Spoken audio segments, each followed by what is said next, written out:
بلراج ساہنی بالی would کے نامور اداکار تھے۔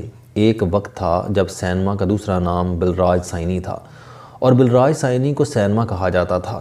یہ 1913 میں راولپنڈی میں پیدا ہوئے، گورڈن کالج میں پڑھتے رہے، پھر گورنمنٹ کالج لاہور چلے گئے، وہاں سے انگریزی لٹریچر میں ایم اے کیا، راولپنڈی واپس آئے، شادی کی اور بیگم کو لے کر بنگال چلے گئے اور رابندر ناتھ ٹیگور کی یونیورسٹی شانتی نکیتن میں انگریزی پڑھانے لگے۔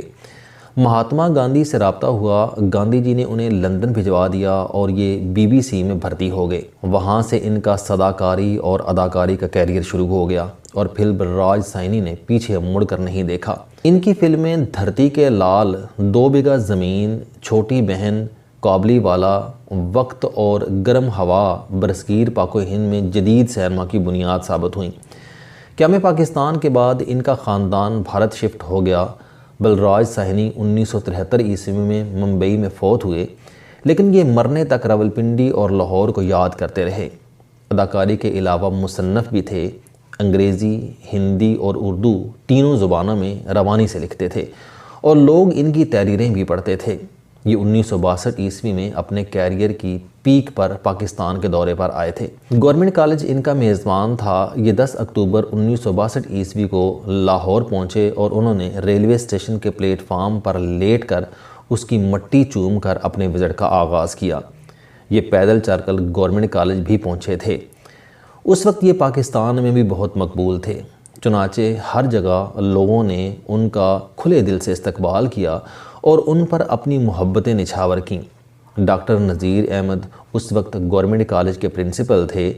یہ اپنے زمانے کے انتہائی مشہور معلم اور دانشور تھے۔ فیض احمد فیض جیسے مشاہیر بھی ان کے سامنے بولنے سے پہلے ان سے اجازت لیتے تھے۔ ڈاکٹر صاحب گورنمنٹ کالج ہی میں رہتے تھے۔ انہوں نے بلراج ساہنی کے لیے اپنا بیڈ روم خالی کر دیا اور انہیں اس میں ٹھہرا دیا۔ یہ بلراج کے لیے اعزاز کی بات تھی۔ بلراج ساہنی نے کمرے میں جا کر جب اپنے سوٹ کیس کھولے اور اپنے کپڑے لٹکانے چاہے تو اسے کمرے میں وارڈروب نہیں ملی۔ وہ کپڑے اٹھا کر پورے کمرے میں پھرتے رہے، مگر ڈاکٹر نذیر احمد کے بیڈ روم میں کپڑوں کی الماری نہیں تھی۔ انہوں نے آخر میں ڈاکٹر نذیر احمد سے پوچھا، سر آپ اپنے کپڑے کہاں لٹکاتے ہیں؟ ڈاکٹر نذیر احمد شرمندہ ہو کر بولے، بلراج صاحب میں معافی چاہتا ہوں، میرے کمرے میں وارڈروب نہیں ہے۔ بلراج نے دوبارہ پوچھا، پھر آپ اپنے کپڑے کہاں لٹکاتے ہیں؟ ڈاکٹر صاحب کے جواب نے بھارت کے سب سے بڑے اداکار کو حیران کر دیا۔ ان کا کہنا تھا کہ یار میرے پاس اتنے کپڑے ہی نہیں ہوتے کہ میں وارڈروب کی مصیبت پال لوں۔ یہ سن کر بلراج دیر تک ان کی طرف دیکھتے رہے۔ کیونکہ وہ گورنمنٹ کالج کے پرنسپل تھے اور یہ وہ ادارہ تھا جس سے پورے ہندوستان کا فیشن شروع ہوتا تھا۔ بلراج ساہنی نے تحقیق کی تو پتہ چلا کہ ڈاکٹر صاحب کے پاس صرف 2 سوٹ ہیں، ایک لانڈری میں ہوتا ہے اور دوسرا وہ پہن لیتے ہیں۔ سلیپنگ سوٹ وہ باتھ روم میں لٹکائے رکھتے ہیں، جوتا وہ 5 سال کے لیے خریدتے ہیں، خراب ہو جائے تو اس کی مرمت کرا لیتے ہیں، زیادہ خراب ہو جائے تو مجبوری میں نیا خرید لیتے ہیں، اور جب تک وہ بھی مکمل طور پر جواب نہیں دیتا وہ اس کا استعمال بھی جاری رکھتے ہیں۔ یہ 1960 کی دہائی میں گورنمنٹ کالج کے پرنسپل اور ملک کے بڑے دانشور کا لائف سٹائل تھا۔ وہ ایسے پرنسپل تھے جو صدر ایوب خان کو بھی امتحان کے دنوں میں کیمپس آنے کی اجازت نہیں دیتے تھے۔ انہوں نے گورنمنٹ کالج کی 3 اطراف کی سڑکوں پر ہارن بجانے پر پابندی لگائی اور یہ پابندی 30 سال قائم رہی تھی، لیکن آپ اس شخص کی سادگی دیکھیں، اس کے کمرے میں وارڈروب نہیں تھی۔ اب سوال یہ ہے کہ کیا ڈاکٹر صاحب سادگی کے سلسلے کے واحد مجدد تھے؟ جی نہیں۔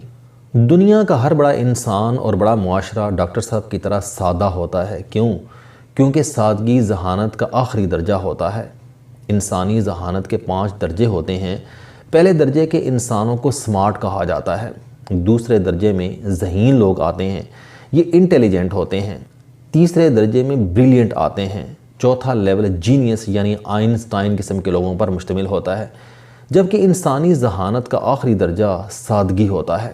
سادگی ذہانت کی پیک ہوتی ہے۔ شاید یہی وجہ ہے کہ دنیا کے تمام نبی، اولیاء کرام، سائنسدان اور بین الاقوامی لیڈر سادہ تھے۔ یہ چھوٹے کمروں میں انتہائی ضرورت کی چیزوں کے ساتھ زندگی گزارتے رہے۔ بڑے معاشرے بھی سادہ ہوتے ہیں۔ میں اس سلسلے میں جاپان، چین اور جرمنی کی مثال دوں گا۔ یہ تینوں دنیا کی بڑی معیشتیں ہیں، لیکن ان کے لوگ انتہائی سادہ اور عاجز ہیں۔ آپ ان سے راستہ بھی پوچھیں گے تو یہ ہاتھ جوڑ کر آپ کے سامنے کھڑے ہو جائیں گے۔ چھوٹے گھروں میں رہتے ہیں اور کم سے کم وسائل میں زندگی گزارتے ہیں۔ ہمارے شہروں میں آج بھی لنڈے کے کپڑے بکتے ہیں۔ یہ کپڑے امیر ملکوں کے عوام کے گفٹ ہوتے ہیں۔ یورپین لوگ ہر سال اپنے فالتو کپڑے NGOs کے حوالے کرتے ہیں اور NGOs انہیں تیسری دنیا کے ملکوں میں بھجوا دیتی ہے۔ جاپان میں سیکنڈ اسٹریٹ کے نام سے سٹورز کی ایک چین ہے۔ اس میں سیکنڈ ہینڈ اشیاء بکتی ہیں۔ آپ کو وہاں جرابوں سے لے کر رولکس کی گھڑیاں تک مل جاتی ہیں۔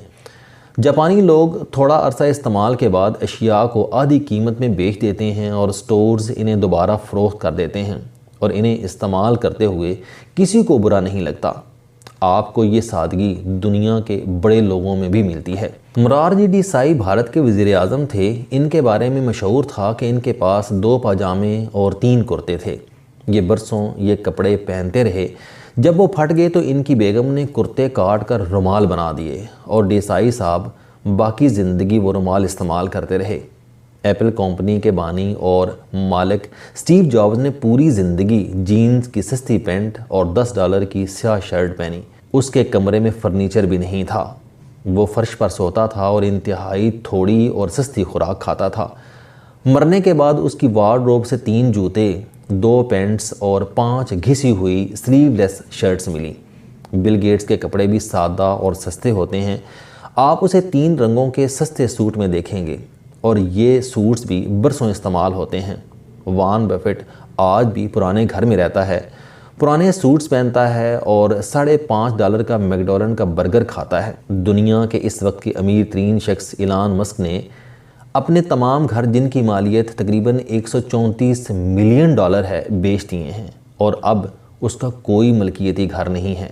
یہ آفس کے چھوٹے سے کمرے میں رہتا ہے اور اس کا لائف سٹائل عام مڈل کلاس امریکی سے بھی پست ہے۔ پاکستان کے اندر بھی ایسے بے شمار لوگ ہیں۔ عبدالستار ایدی صاحب نے پوری زندگی مردوں کے جوتے اور کپڑے پہنے۔ ان کی ٹوپی کی مالیت بھی $2 ہوتی تھی، لیکن اس شخص نے دنیا کی سب سے بڑی ایمبولنس سروس بنائی۔ زندہ لوگوں میں سید بابر علی کمال انسان ہیں۔ یہ 97 سال کی عمر میں بھی لمس میں ایسے ڈپارٹمنٹس بنا رہے ہیں جو 10 سال بعد مکمل ہوں گے، لیکن آپ ان کے کپڑے اور جوتے دیکھ لیں، آپ حیران رہ جائیں گے۔ یہ گاڑی بھی سستی استعمال کرتے ہیں۔ سیٹھ عابد بھی سادگی کی مثال تھے۔ میں نے انہیں ہمیشہ ایک ہی قسم کی شلوار قمیص میں دیکھا۔ میں نے ان سے ایک بار وجہ پوچھی تو ان کا کہنا تھا کہ جب 2-3 شلوار قمیضوں میں گزارا ہو سکتا ہے تو پھر مجھے اپنی الماری بھرنے کی کیا ضرورت ہے۔ میں ریڈ فاؤنڈیشن کے بانی محمود صاحب سے بھی بہت متاثر ہوں۔ اس شخص نے ملک میں 400 اسکول اور کالج بنائے۔ اس وقت بھی ان کے اسکولوں میں 1.5 لاکھ طالب علم پڑھ رہے ہیں، مگر آپ اس شخص کی سادگی دیکھیں۔ انہوں نے 30 سال بعد بھی وہی سویٹر پہنا ہوا تھا جو انہوں نے پہلے اسکول کے افتتاح پر پہنا تھا۔ ان سے جب وجہ پوچھی گئی تو ان کا جواب تھا کہ سویٹر کا کام سردی روکنا ہوتا ہے، اور اگر میرا سویٹر یہ کام کر رہا ہے تو پھر مجھے نیا خریدنے کی کیا ضرورت ہے۔ اس سے رقم بھی ضائع ہوگی، اسے محفوظ رکھنے کی کوفت بھی اٹھانی پڑے گی، اور کسی ایسے شخص کی حق تلفی بھی ہوگی جس کے پاس سویٹر نہیں ہے۔ یہ سن کر میرا دل چاہا میں آگے بڑھ کر ان کا سویٹر چوم لوں۔ میں نے ایک بار حساب لگایا کہ میں سردیوں میں کتنی جیکٹس اور سویٹر استعمال کرتا ہوں۔ پتہ چلا کہ سردیوں کے صرف 3 ماہ ہوتے ہیں اور ان میں بھی شدید سردی صرف 20 دن پڑتی ہے۔ میں ان میں صرف 2 جیکٹس پہنتا ہوں، ایک ہلکی سردی کے دوران اور دوسری شدید سردی میں۔ اس کے بعد اگلا سوال تھا کہ پھر میرے پاس اتنے سویٹر اور جیکٹس کیوں ہیں؟ میرے پاس اس کا کوئی جواب نہیں تھا۔